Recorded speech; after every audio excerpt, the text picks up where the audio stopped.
할렐루야. 복된 주일에 여러분을 만나 뵙게 되어 대단히 반갑습니다. 흔들리는 세상 속에서 진동치 아니하는 하나님의 나라를 받은 우리는 오늘도 하나님을 예배할 때에 믿음과 소망과 희망이 생기는 줄로 믿습니다. 우리가 겸손히 죄인됨을 인정하고 십자가의 보혈의 공로를 의지하여서 하나님께 나아갈 때에 우리에게 예비하신 포커스와 같은 은혜를 우리에게 부어주실 줄 믿습니다. 이 시간 우리가 하나님 앞에 예비하며 나아갑시다. 다 같이 일어나셔서 묵도드림으로 주일 예배를 하나님께 올려드리겠습니다.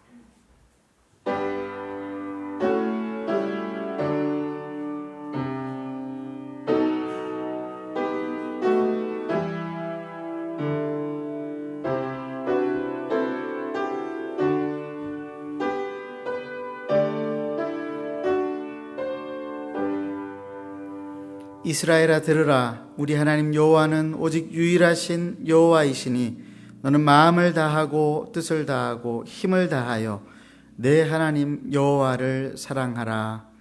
사랑하는 하나님 아버지, 오늘도 이 말씀 의지하여서 하나님 앞에 나아왔습니다.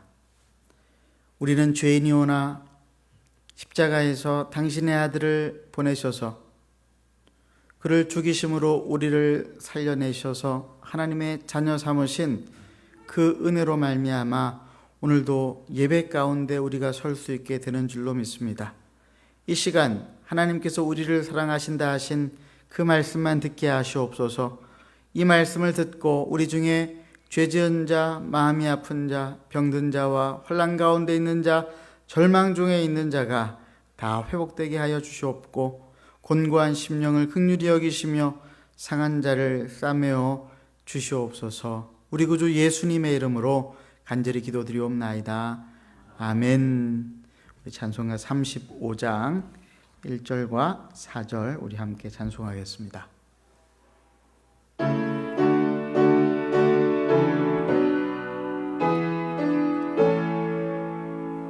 큰 영화로신 주 이곳에 오셔서 이 모인 자들로 주 백성 삼으사 그 중에 항상 계시고 그 중에 항상 계시고 큰 영광 나타내소서. 주 믿는 만민이 참 진리 지키며 예 성도들 같이 주 찬송하다가 저 천국 보좌 앞에서 저 천국 보좌 앞에서 늘 찬송하게 하소서.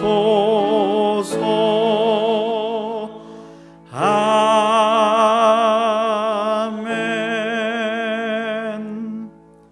교독문 36번으로 성시교독 하시겠습니다. 주여, 주는 대대에 우리의 거처가 되셨나이다.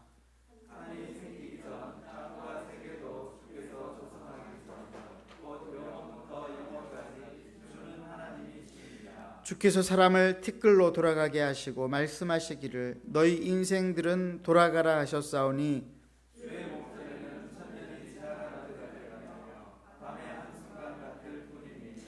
주께서 그들을 홍수처럼 쓸어가시나이다. 그들은 잠깐 자는 것 같으며 아침에 돋는 풀 같으니이다.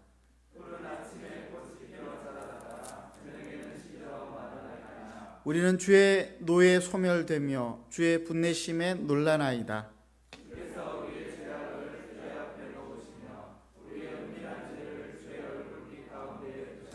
우리의 모든 날이 주의 분노 중에 지나가며 우리의 평생이 순식간에 다하였나이다.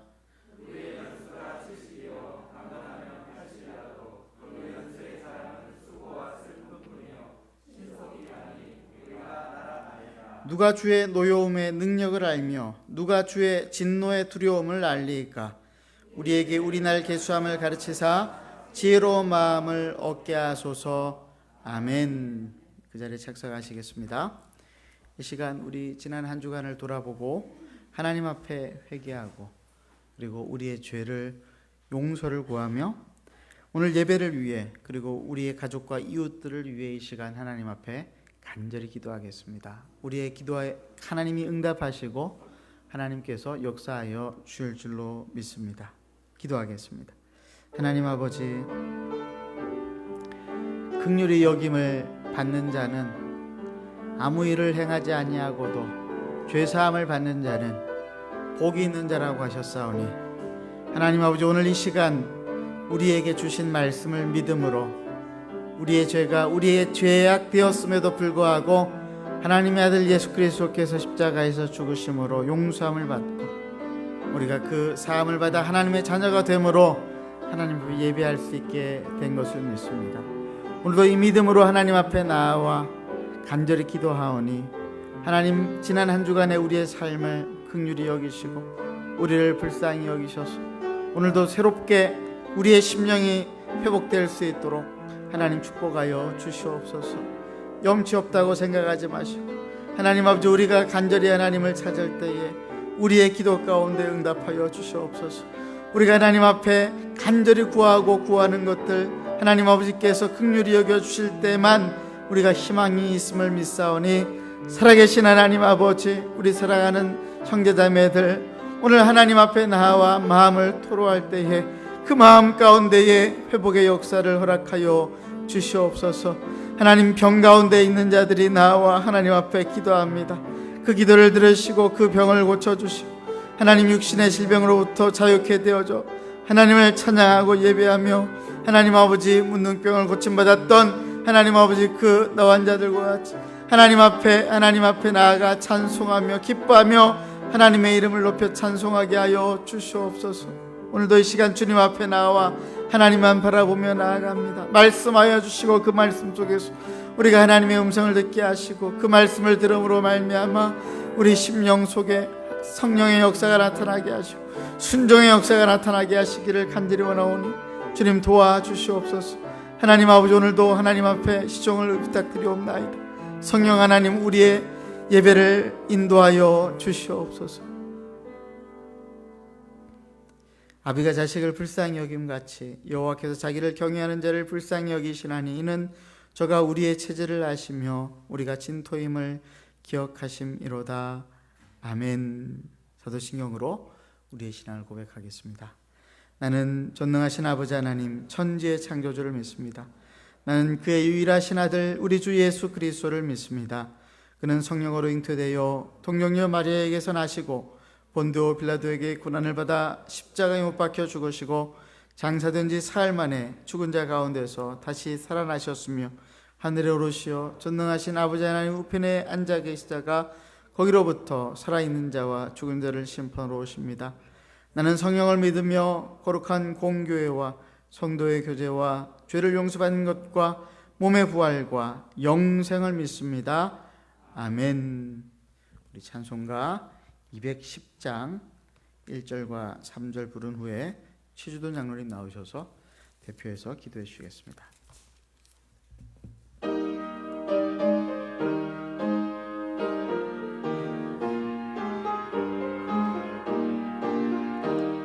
시온 성과 같은 교회, 그의 영광 한없다. 허락하신 말씀대로 주가 친히 세웠다. 반석 위에 세운 교회, 흔들 자가 누구랴. 모든 원수의 워사도 아무 근심 없도다. 주의 은혜 내가 받아 시온 백성 되는 때, 세상 사람 비방해도 주를 찬송하리라. 세상 어때 모든 영광 아침 안개 같으나 주의 자녀 받을 복은 영원 무궁하도다. 아멘.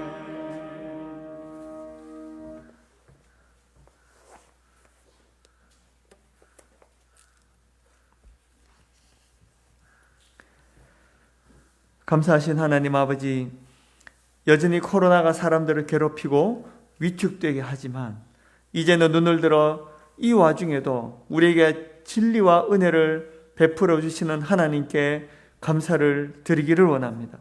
주님, 우리에게 주어진 이 한 번의 예배와 오늘 하루와 깨끗한 물과 공기와 사랑하는 사람들을 주신 하나님께 감사드립니다. 주님, 이 코로나도 결국은 지나갈 것입니다. 이 세상에는 악인들이 득세하고 여전히 강고한 자기 세력을 유지하는 경우도 많지만 하나님은 여전히 전능하셔서 우리의 생각 이상을 베풀고 계십니다.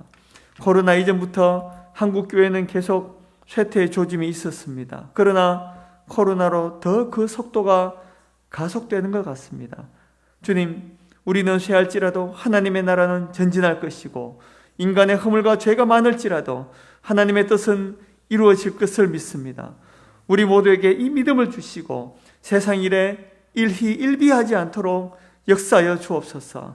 아무도 뺏지 못하는 평안과 감사가 우리의 마음의 중심에 있게 도와주시옵소서. 귀한 권사님, 인철 목사님의 어머님, 장경수 집사님의 아버님, 그 외에도 건강을 위해서 주님의 손길을 필요로 하는 분들이 많이 있습니다. 지금 이 시대에도 주님의 치료의 역사가 있음을 믿습니다. 주님의 인간의 의술이 다한 곳에 주님의 역사가 시작됨을 믿습니다. 무엇보다 그 마음에 하나님을 믿는 믿음을 주셔서 주님이 주시는 영생을 누리게 하여 주옵소서. 얼마 전 미국으로 간 은희 혜영 집사님 부부가 잘 적응하도록 도와주십시오. 그 가정에 끊임없이 베푸시는 하나님의 은혜와 긍휼을 봅니다. 그 은혜와 긍휼이 계속해서 있게 하시옵고 그 가정을 통해서 하나님의 뜻이 이루어지게 역사하여 주십시오. 주님, 코로나로 인해 신앙생활이 느슨하기 쉽습니다. 오히려 이때에 주님과 더 친밀해지게 하시고 예배 통해서도 더 주님을 느끼게 하여 주십시오. 오늘 창세기 설교를 마지막으로 합니다. 모두 같이 하나님 나라를 다 같이 꿈꾸게 하여 주십시오.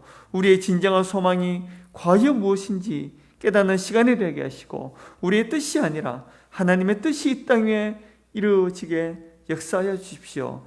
예수님의 이름으로 기도드렸습니다. 아멘.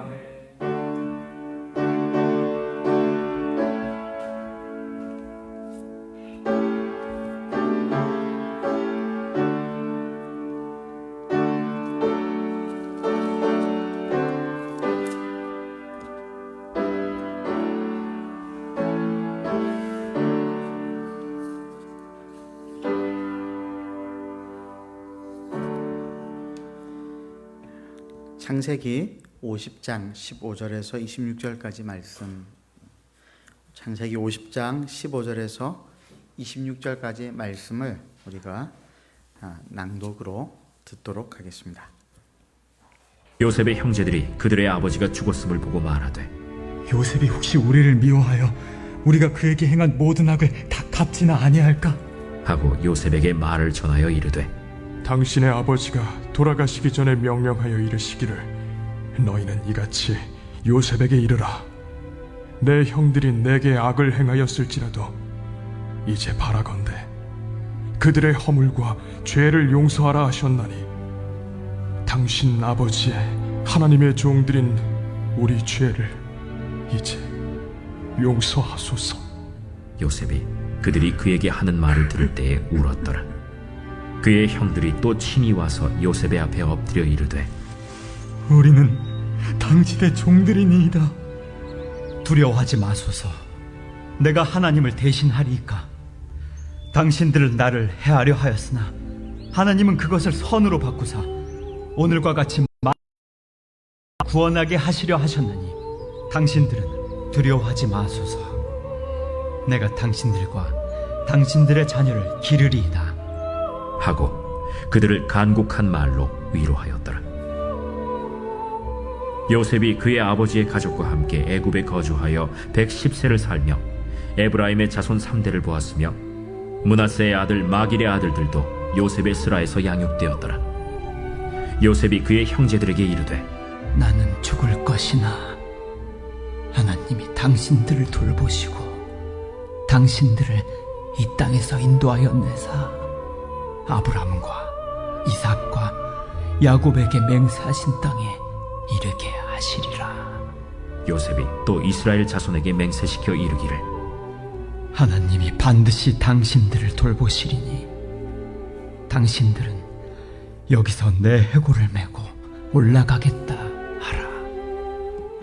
요셉이 110세의 죽음에 그들이 그의 몸에 향재료를 넣고 애굽에서 입건하였더라.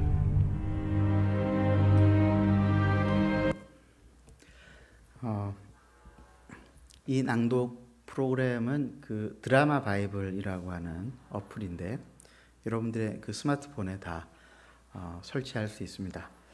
무료인 것으로 알고 있는데 무료이죠? 예. 우리 자세한 사항은 우리 교육자들에게 물어보시면은 이 그 어플을 통해서 많은 유익을 얻으실 수 있을 거라고 생각합니다. 오늘로 이제 창세기 강해를 마칩니다. 2019년 9월 2일에 시작을 했는데 특별한 절기가 있을 때는 쉬기도 하고 또 코로나 시국에는 반년 동안을 쉬면서 2년 넘게 해오던 것을 이제 오늘 마무리를 지으려고 합니다. 도합 66번의 말씀을 전했더라고요. 66번의 말씀을 통해서 우리가 살펴본 역사는 창조로부터 시작해서 아브라함 직전까지 그 시간들은 장구한 역사죠. 인간의 지식으로는 알 수 없는 역사입니다. 그리고 아브라함 이후로 이삭과 야곱과 요셉까지 이어지는 이 네 사람의 인생을 담고 있는 역사는 361년의 역사였습니다.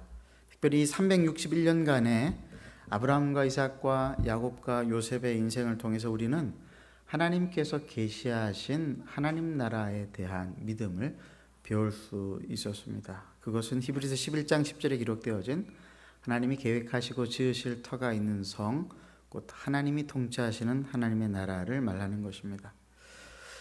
여러분은 살면서 이 하나님의 나라에 대한 분명한 믿음이 있으세요? 우리 국민들처럼 정치에 관심이 많은 국민들도 드물 것입니다. 모였다 하면은 정치 이야기를 하죠. 인터넷 공간에 들어가 보면은 자신이 지지하는 정치 집단에 대한 특별한 충성심을 보이는 분들이 얼마나 많은지 모릅니다. 그런데 우리가 가만히 생각을 해보면은 우리가 알다시피 이 세상은 변하는 세상 아닙니까? 사람들의 생각도 변하고 정부도 변하고 정책도 변하고 역사의 흐름과 유행도 변하고 바뀌는데 그렇게 계속 변하고 바뀌는 세상 나라에 대해서 우리가 그렇게 큰 믿음을 가져야 할 필요가 있을까요? 오히려 우리는 세상 나라에 대해서 깊은 관심을 가지되 이 세상 나라 속에 하나님의 진리와 정의와 사랑이 꽃필 수 있도록, 즉 하나님 나라가 이 땅에 임하기를 우리는 간절하게 믿어야 하지 않을까요? 왜냐하면 우리는 세상 나라 대신에 흔들리지 않는 하나님의 나라를 받았기 때문입니다. 히브리서 12장 28절에서 29절 말씀 우리 함께 읽어보도록 하겠습니다. 시작.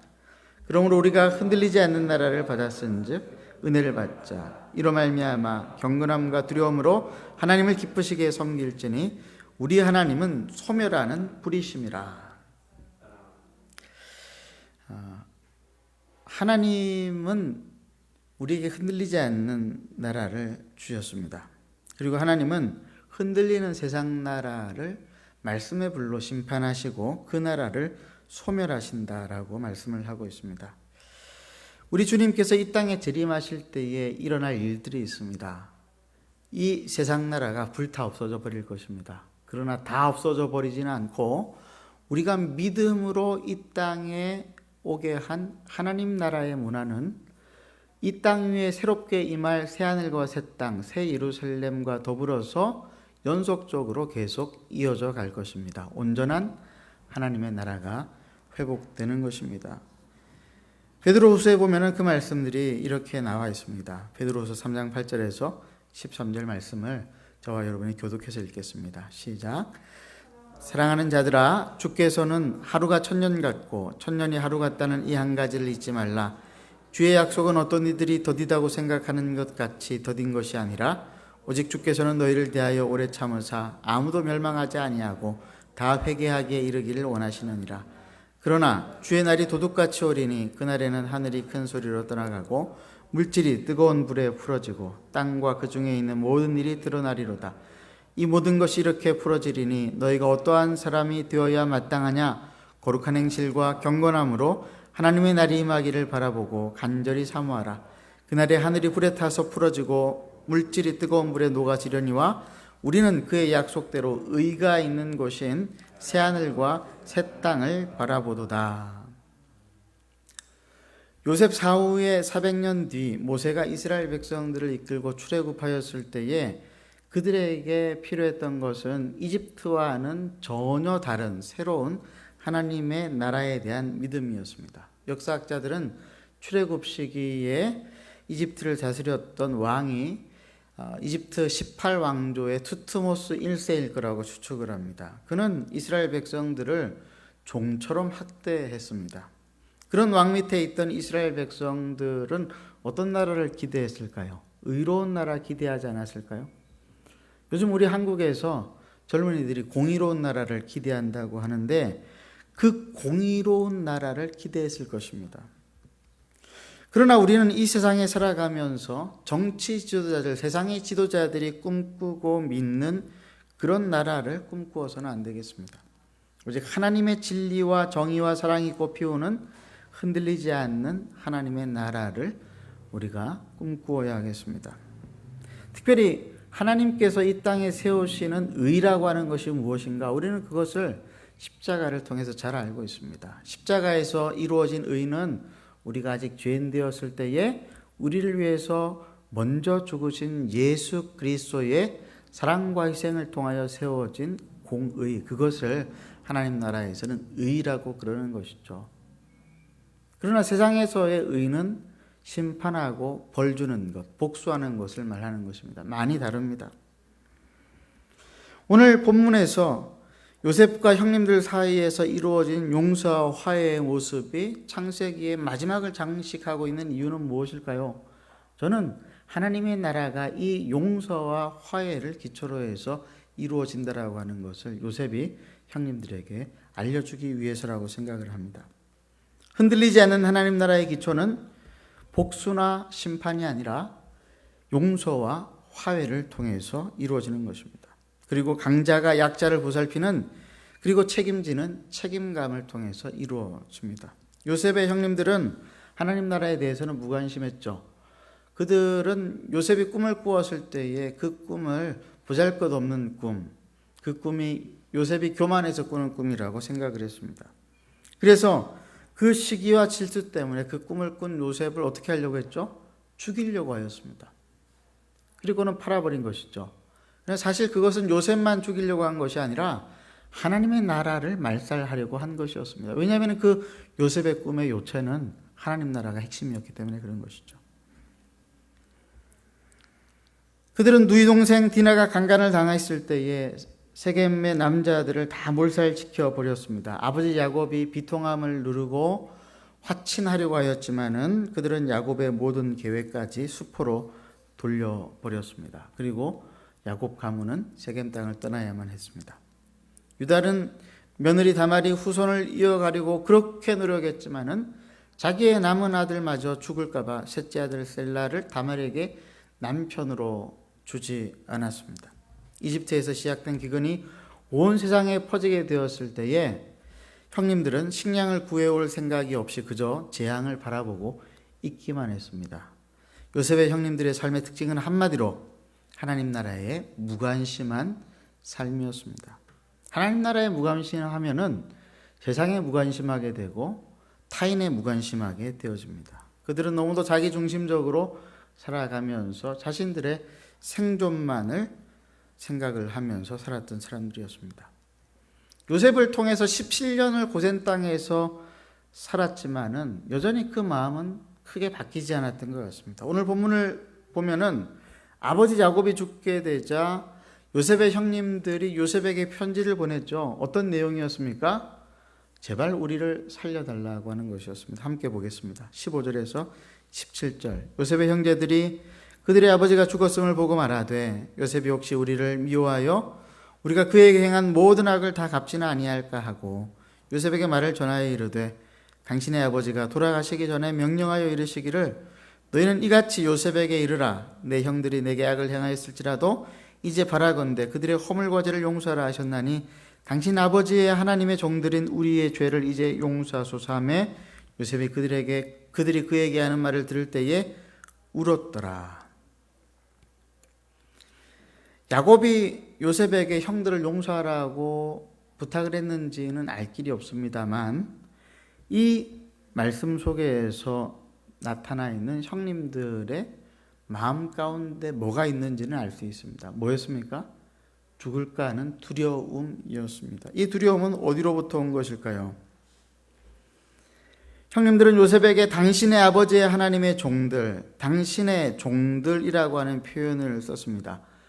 종이 되든지 말든지 간에 어떻게 했든지 살아남을 수만 있다면은 자기들은 그 일들을 하겠다라고 하는 것이죠. 그들의 인생의 목적은 하나님 나라가 아니라 생존이었던 것입니다.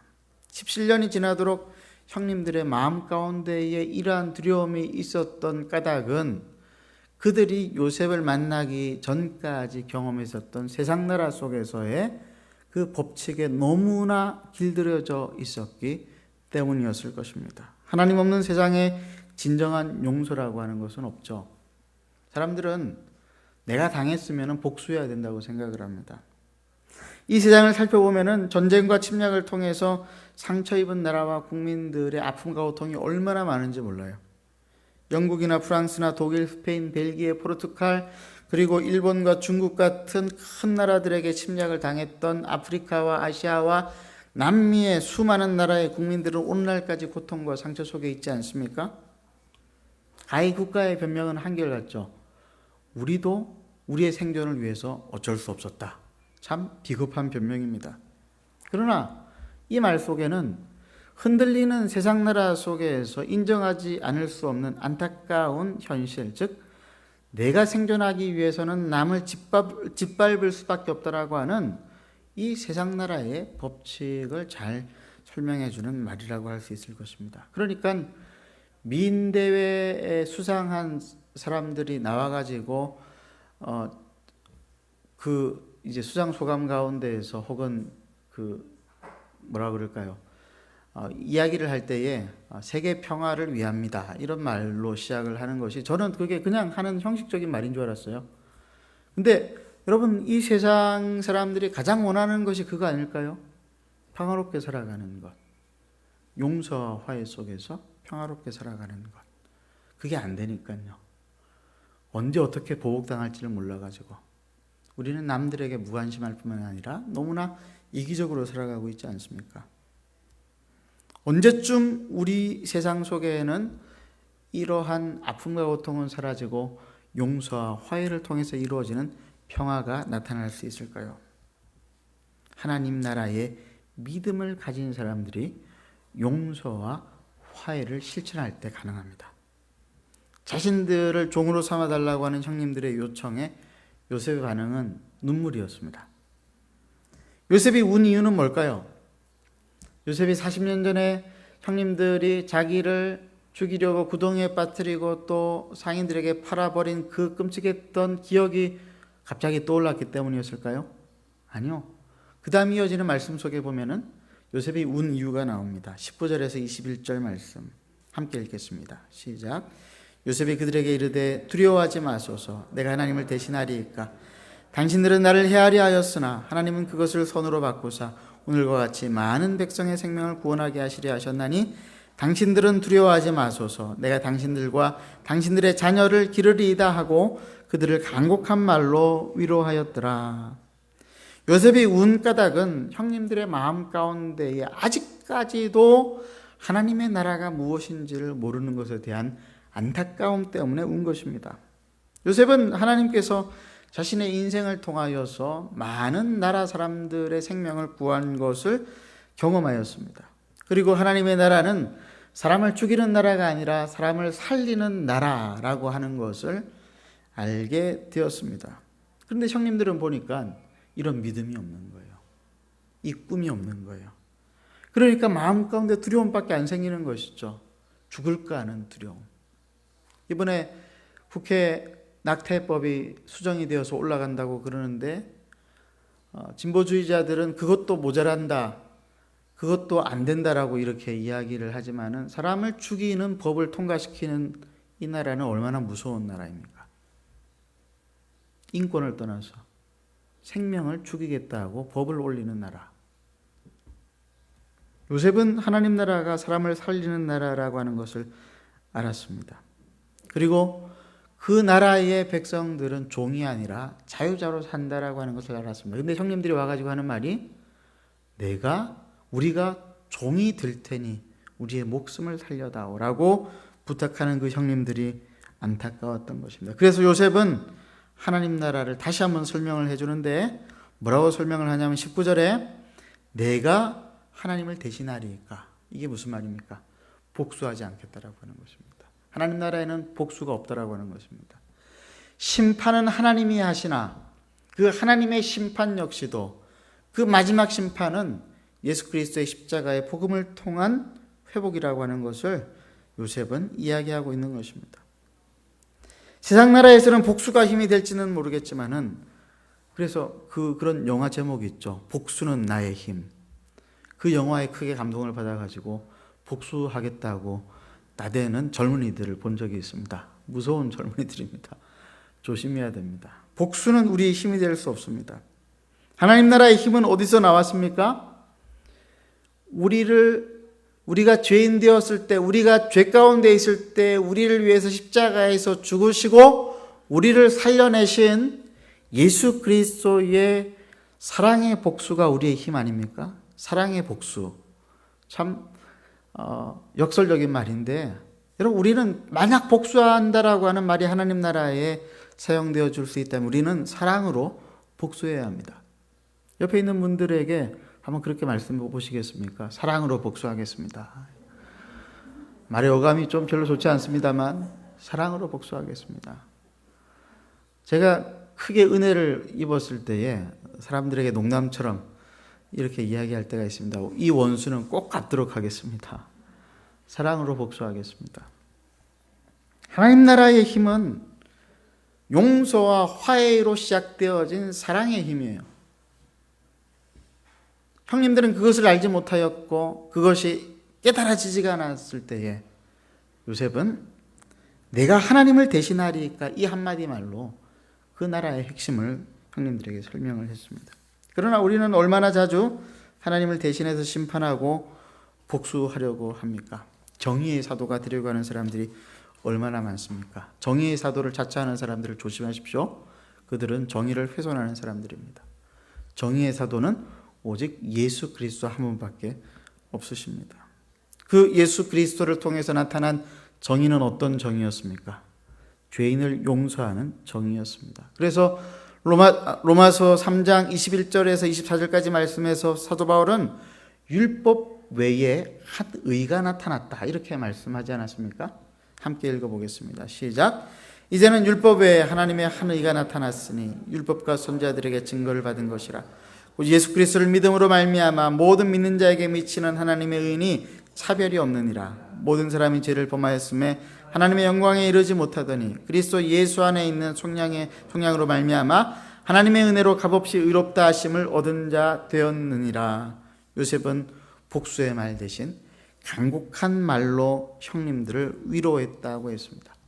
간곡한 말이라고 번역되어진 히브리 말 레브 다바르라고 하는 이 말은, 레브라고 하는 말이 마음이라고 하는 뜻이고 다바르가 말을 하다는 뜻이거든요.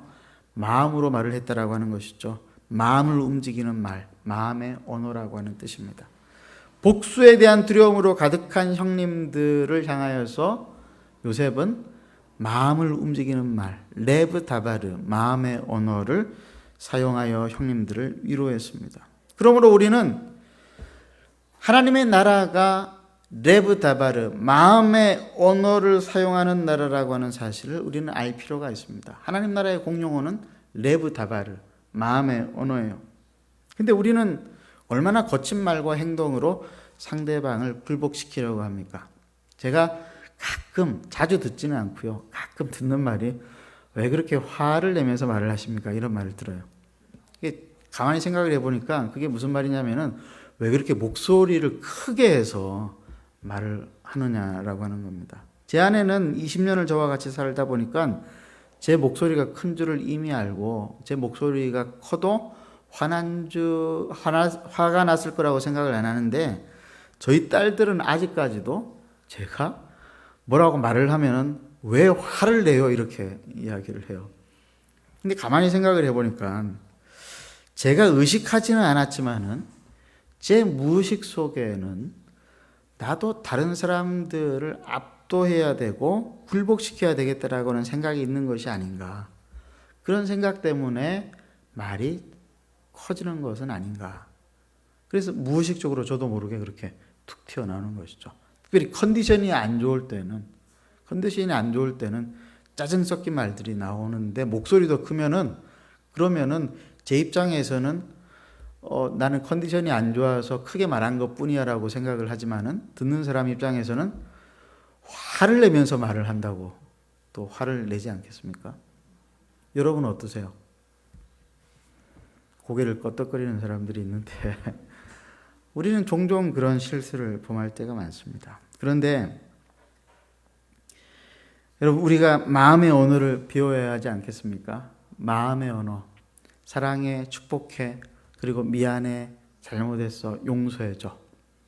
가끔 신문을 보면은 국가 간의 자존심을 내세우면서 사죄한다고 하면서 뭐 많은 그 외교적인 수사어구를 사용하는 것들을 보는 때가 있는데 미안하다, 잘못했다 이러면은 한마디로 끝날 것을 유감의 마음을 드립니다.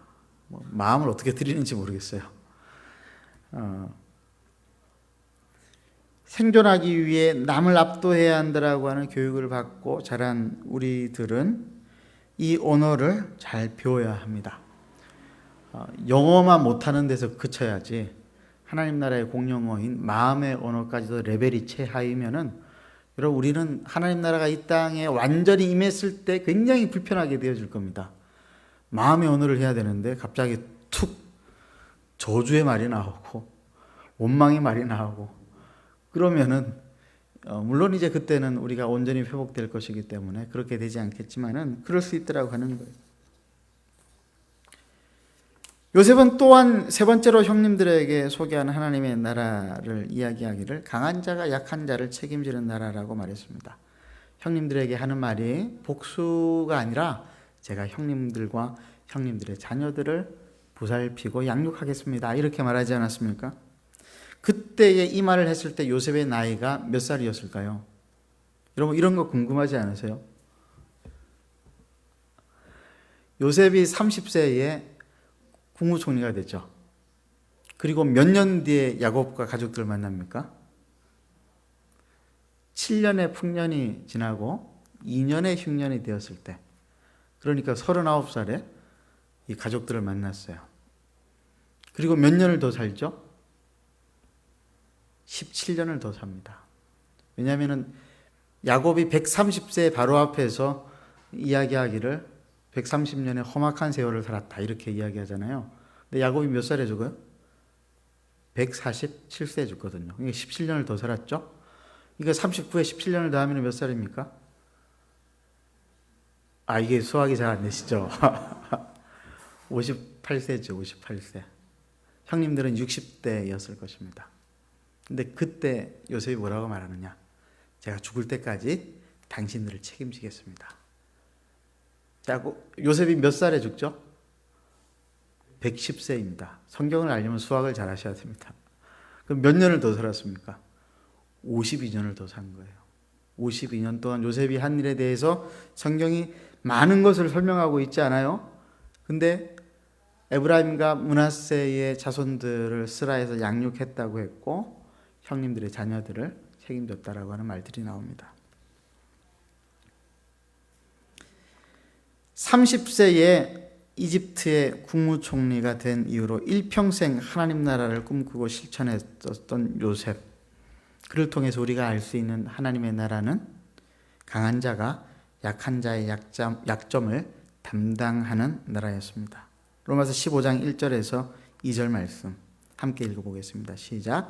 믿음이 강한 우리는 마땅히 믿음이 약한 자의 약점을 담당하고 자기를 기쁘게 하지 아니할 것이라. 우리 각 사람이 이웃을 기쁘게 하되 선을 이루고 덕을 세우도록 할지니라. 여러분, 그 약한 사람을 돕는다라고 할 때에, 이거는 이제 설교 원고에는 없어가지고 지금 영어로 중국어로 번역하시는 분은 굉장히 좀 곤혹스러울 텐데, 우리가 약한 사람을 돕는다라고 할 때에 우리는 그 약한 사람이 그 약점을 커버할 수 있도록 교정을 시켜줘야 된다고 생각을 하는 경우들이 많이 있는데, 여러분 그게 아니에요. 60년 동안 안 고쳐진 것이 앞으로 고쳐질 가능성이 있을까요? 하나님의 특별한 섭리가 없는 이상은 쉽지가 않습니다. 그럼 그 사람들을 어떻게 돕는 것이 필요할까요? 그 사람을 있는 그대로 먼저 받아들이는 것이 필요합니다. 그리고 난 다음에 그 사람이 못하는 것을 내가 해주는 거예요. 우리는 물고기 잡는 법을 가르치겠다고 그 사람을 바꾸어가지고 그 사람의 그 일을 해내게끔 하려고 하는데, 저도 수도 없이 해봤는데 안 되더라고요. 그러니까 강한 사람이 약한 사람을 돕는다라고 할 때 그건 뭐냐면은 그 사람이 못하는 것을 내가 하는 거예요. 내가 대신 짐을 지고 하는 거예요. 그리고 책임을 감당하는 거예요. 근데 우리는 어떻게 해요? 자꾸 바꾸려고 그러죠.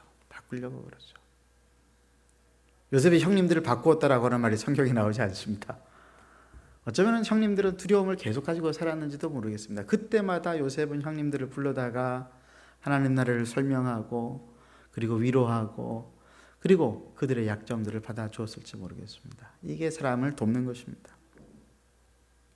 요셉은 유언으로 그의 형제와 가족들에게 이르기를 나는 죽을 것이나 하나님이 당신들을 돌보시고 당신들을 이 땅에서 인도하여 내서 아브라함과 이삭과 야곱에게 맹세하신 땅에 이르게 하시리라 라고 말하였습니다. 이 말을 통해서 우리는 요셉의 평생 꿈꾸었던 것이 무엇이었는지 알 수 있습니다. 그것은 하나님의 나라였습니다. 요셉은 이스라엘 자손에게 맹세시켜 이르기를 이집트에서 그 땅으로 돌아갈 때가 있을 것인데 자신의 해골을 메고 올라가라고 그러죠. 그리고 요셉의 이 유언은 400년이 훌쩍 지나고 난 다음에 출애굽기 13장에서 드디어 성취가 되어집니다. 출애굽기 13장 18절 19절 말씀 제가 읽겠습니다. 그러므로 하나님이 홍해의 광야길로 돌려 백성을 인도하시며 이스라엘 자손이 애굽 땅에서 대열을 지어 나올 때 모세가 요셉의 유고를 가졌으니 이는 요셉이 이스라엘 자손으로 단단히 맹세하게 하여 이르기를 하나님이 반드시 너희를 찾아오시리니 너희는 내 유고를 여기서 가지고 나가라 하였음이더라. 우리는 4일 전에 것도 잊어버리는데 이스라엘 백성들과 모세는 400년 전에 요셉의 유언을 잊지 않고 출애굽할 때에 요셉의 해골을 메어 들고 나갔습니다. 그리고 요수아가 정복전쟁, 가나안 정복전쟁을 거의 다 끝냈을 때쯤에 세겜 땅에서 이스라엘 백성들과 갱신을 하고 난 다음에 요셉을 드디어 세겜 땅에 묻게 됩니다. 요수아 24장 32절 말씀, 얼마나 놀라운 말씀인지 함께 읽겠습니다. 시작. 또 이스라엘 자손이 애굽에서 가져온 요셉의 뼈를 세겜에 장사하였으니 이곳은 야곱이 베크시타를 주고 세겜의 아버지 하몰의 자손들에게 산바치라. 그것이 요셉 자손의 기업이 되었더라. 말씀으로만 남아있는 게 아니에요. 사진을 한번 보시죠. 이게 지금 팔레스타인 자치구 안에 있는 나발루스라고 하는 옛 세겜 땅에 남아있는 요셉의 무덤이에요. 몇 년 전입니까? 아브라함이 2000년 전 사람이에요. 아니야, 4000년 전 사람이에요. 그러니까 한 3800년 전쯤에 3800년이 아니죠. 그 400년, 3500년 전쯤에 만들어진 무덤입니다. 그 다음 사진 보실래요? 이 무덤 내부예요. 저거는 가묘고 무덤은 밑에 동굴 안에 있을 것입니다. 그 다음 사진 보시겠어요? 이 사진은 2011년에 이집트 고센의 옛 땅에서 발굴되어진 요셉의 무덤으로 추정되어진 그곳을 복원한 3D 화면입니다. 왼쪽에 여러분 보실 때 왼편에 피라미드와 앞에 이렇게 뾰족 튀어나온 그 건물이 요셉의 무덤이었을 것이라고 추정을 합니다. 그리고 그 다음 사진을 보시면은 그 지역에서 발굴되어진 요셉의 그 흉상이에요. 이 전체 그 석상이에요. 바로와 같은 그런 그 지도자의 이 호를 가지고 있는데 옷을 보면은 어떤 옷인 것 같아요? 채색 옷입니다. 채색 옷. 나중에 한번 그 사진을 직접 찾아보세요. 제가 그 단톡방에 올렸으니까 거기 보시면 컬러가 조금 더 선명하게 나올 겁니다.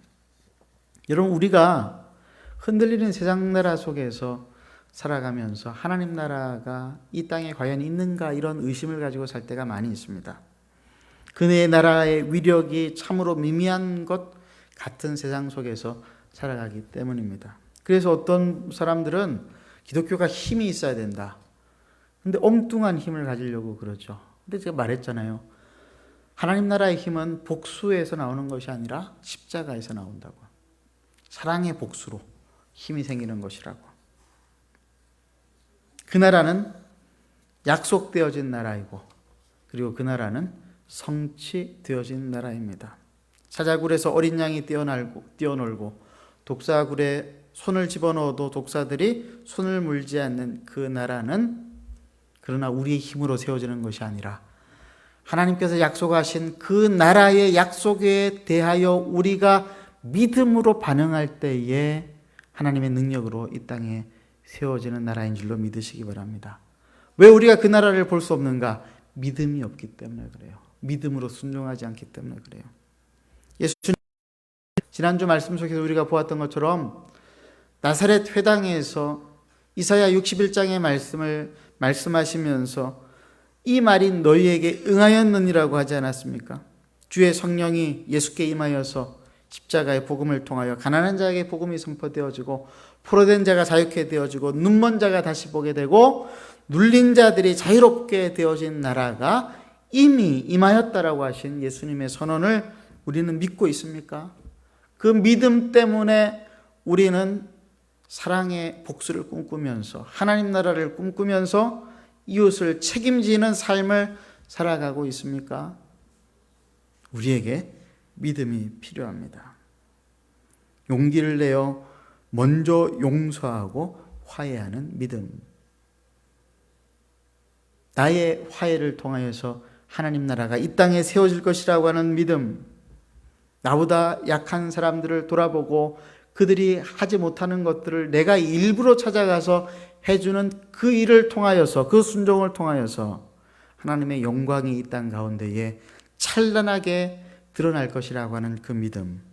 그 믿음을 가지고 변하지 않는, 흔들리지 않는 하나님 나라를 꿈꾸면서 살아야 하겠습니다. 이사야는 그 나라를 이렇게 노래했습니다. 함께 이사야 11장 말씀을 1절부터 16절까지 저와 여러분이 한 절씩 교독해 보겠습니다.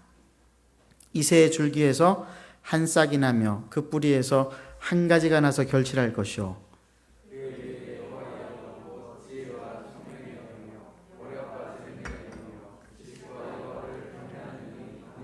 그가 여호와를 경외함으로 즐거움을 삼을 것이며 그의 눈에 보이는 대로 심판하지 아니하며 그의 귀에 들리는 대로 판단하지 아니하며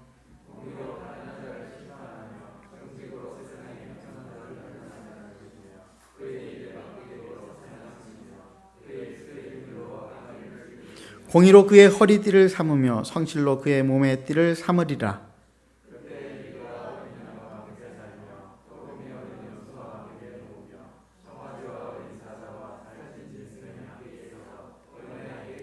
암소와 곰이 함께 먹으며 그것들의 새끼가 함께 엎드리며 사자가 소처럼 풀을 먹을 것이며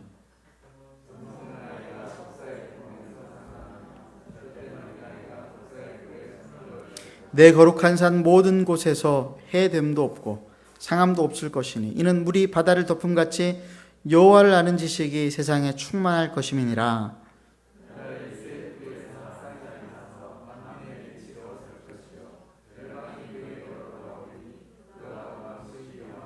그날에 주께서 다시 그 손을 펴사 그의 남은 백성을 아수르와 애굽과 바드로스와 구스와 엘람과 시날과 하맛과 바다 섬들에서 돌아오게 하실 것이라.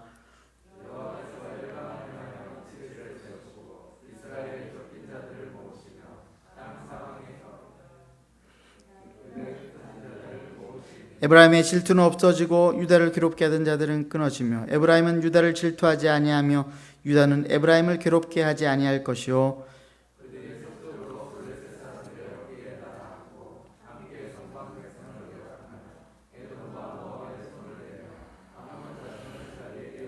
여호와께서 애굽 해만을 말리시고 그의 손을 유브라데 하수 위에 흔들어 뜨거운 바람을 일으켜 그 하수를 쳐 7갈래로 나누어 신을 신고 건너가게 하실 것이라. 그에 남아있는 백성 곧 아수르에서 남은 자들을 위하여 큰 길이 있게 하시되 이스라엘의 애굽 땅에서 나오던 날과 같게 하시리라. 아멘. 기도하겠습니다. 이 시간 기도할 때에 하나님 나라를 꿈꾸며 그 나라 백성답게 용서하고 화해하고 책임지고 그리고 하나님 나라를 꿈꾸며 믿음으로 사는 백성 되게 하여 주옵소서. 함께 간절히 한번 기도하겠습니다. 하나님 아버지,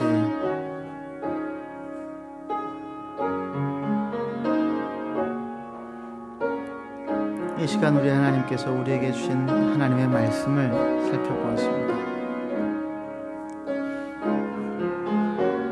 이 말씀을 통하여서 우리의 심령 속에 새로운 꿈과 비전이 회복되기를 원하옵나이다.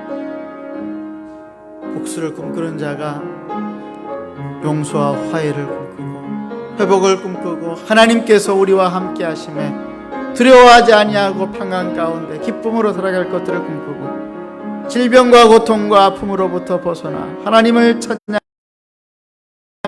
함께 주님 앞에 나아가는 삶을 꿈꾸는 그런 인생 다 살게 도와주시옵소서. 우리 사랑하는 한마음교회 성도들이 그 꿈과 희망을 가지고 이 세상 살면서 세상 사람들에게 희망 두지 아니하고 오직 하나님의 약속의 말씀에 희망을 두며 살게 도와주시옵소서.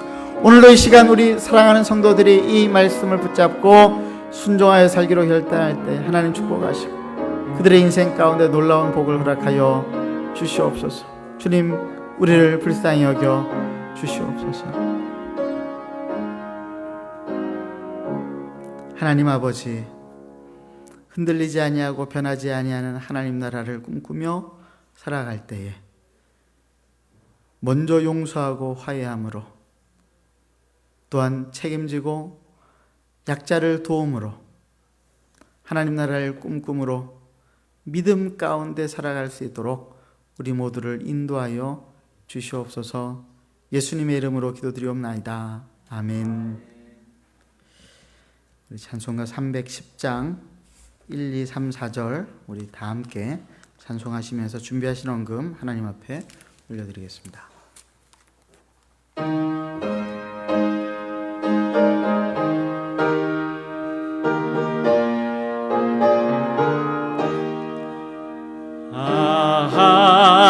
하나님의 은혜로 있을 데 없는 자 왜 구속하여 주는지 난 알 수 없도다. 내가 믿고 또 의지함은 내 모든 형편 아시는 주님 늘 보호해 주실 것을 나는 확실히 아네. 왜 내게 굳세 믿음과 복음 주셔서 내 마음이 항상 편한지 난 알 수 없도다. 내가 믿고 또 의지함은 내 모든 형편 아시는 주님 늘 보호해 주실 것을 나는 확실히 아네. 왜 주옵소서. 내 마음 감동해 주 예수 믿게 하는지 난 알 수 없도다. 내가 믿고 또 의지함은 내 모든 형편 아시는 주님 늘 보호해 주실 것을 나는 확실히 아네. 언제 강림하실지 혹 밤에 혹 낮에 또 주님 만날 그것도 난 알 수 없도다. 내가 믿고 또 의지함은 내 모든 형편 아시는 주님 늘 보호해 주실 것을 나는 확실히 아네. 하나님 아버지, 우리가 믿고 의지하는 것은 복수나 심판이 아니라 세상이 말하는 정의가 아니라 십자가 위에서 이루어진 참된 의, 곧 우리를 위하여서 십자가에서 죽으심으로 우리를 살려내신 예수 그리스도의 한량없는 사랑과 은혜의 의만이 우리가 믿을 유일한 대상인 줄로 믿습니다.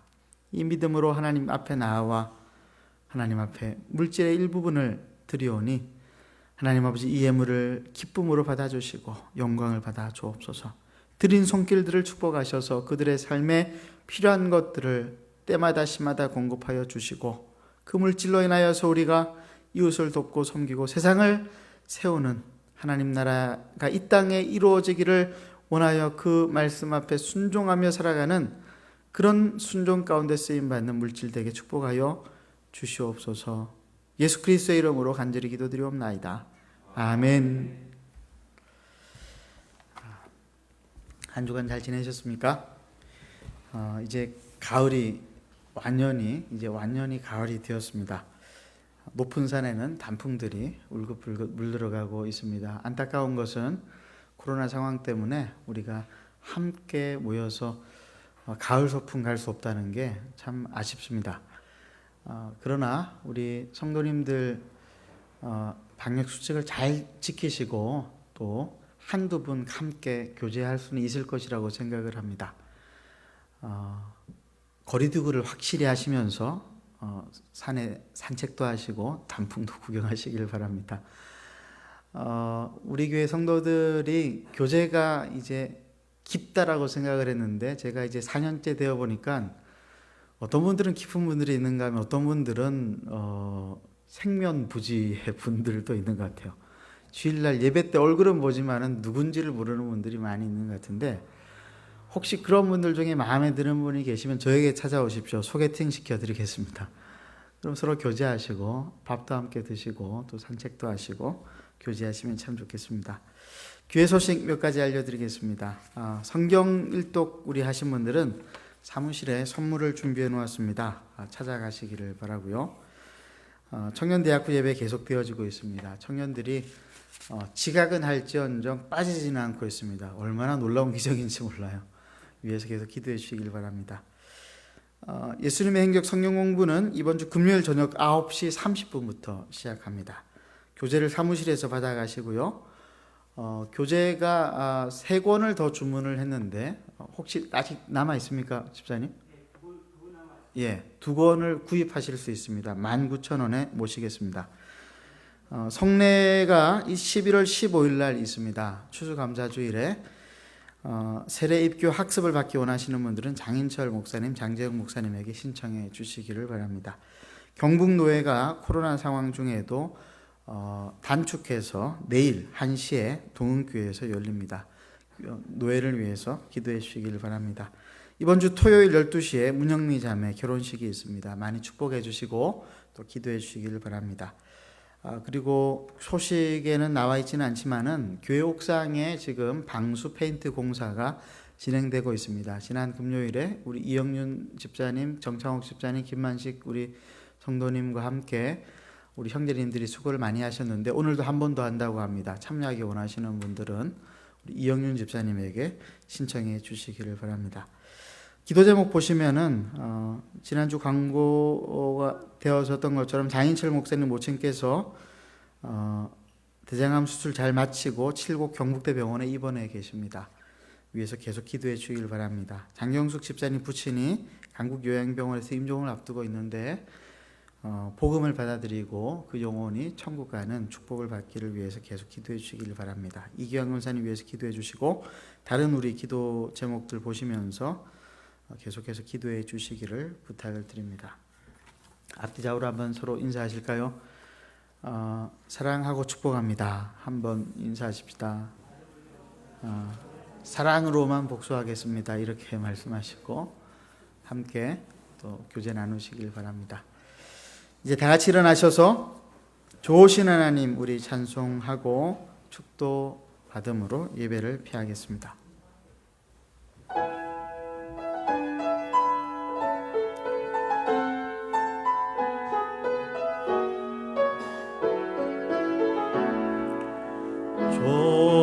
좋으신 하나님, 좋으신 하나님, 참 좋으신 나의 하나님,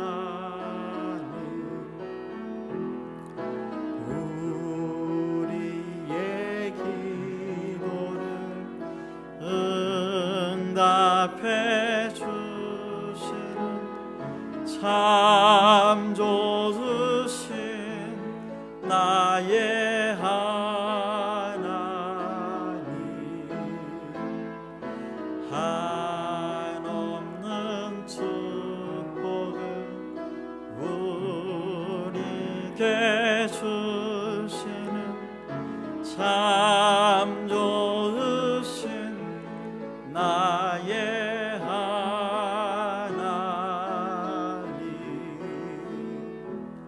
지금은 우리 구주 예수 그리스도의 크신 은혜와 아버지 하나님의 무한하신 사랑하심과 성령 하나님의 용서를 통하여서 화해를 통하여서 하나님 나라를 시작할 수 있다라고 하는 이 믿음을 깨닫게 하시는 은총이 오늘 이 자리를 떠나가는 우리 사랑하는 한마음교회 형제자매들의 머리 위에 그들의 인생과 가정과 직장 가운데 지금으로부터 영원까지 함께 하시기를 간절히 축원하옵나이다. 아멘.